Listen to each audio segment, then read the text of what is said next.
Schools continue to be the hubs of our communities, even when they are operating on remote or hybrid schedules, and they work to serve the whole child every day.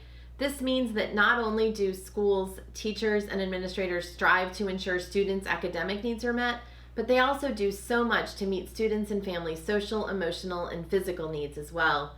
This has never been more true or as important as now, as many of our families face challenges brought on by the pandemic. COVID-19 has brought to light the many inequities that have long been faced by our most vulnerable citizens and communities, ranging from food insecurity and access to housing to physical and mental health care, broadband access, and educational opportunities. As these inequities are exacerbated by this global pandemic, across our state, educators are engaging in heroic efforts to ensure a growing proportion of our students and families have access to housing, nutrition, and many other basic needs that must be in place before a child can begin the hard work of learning.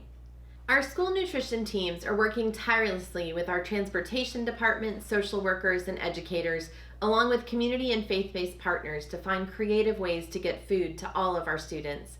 The U.S. Department of Agriculture, in working with our North Carolina Department of Agriculture and the North Carolina Department of Public Instruction, has supported the ability to meet the needs through waivers. We are recognizing that more families may need help in addressing food insecurity than before the pandemic began, but we are also learning how we may support students in the future so that they are ready and able to learn. Principals, educators, social workers, psychologists, nurses, and counselors are working together to address the needs of the whole child through relationships and careful attention to social and emotional learning, while continuing to foster academic growth. We heard how important the investment in the relationships with students and families is to support each of our students. Efforts to support the whole child lay the foundation to ensure that all of our students can reach their full potential. While the pandemic has certainly made us very aware of our students' needs, including and beyond academics, we must also take what we are learning now and consider how we can continue to grow and advance our support of the whole child.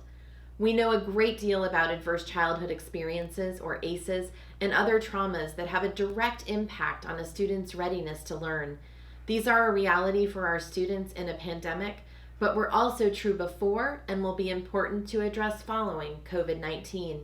The recommended allocations of the critical student services personnel in our schools do not match our reality today, and we must work together to ensure that our districts and schools have the capacity through the important roles of social workers, counselors, nurses, psychologists, and others that allow us to meet the needs of each student and help them to thrive academically, socially, and emotionally. Thank you for taking time with us to learn and think about education. That's all for today, and we'll see you next week.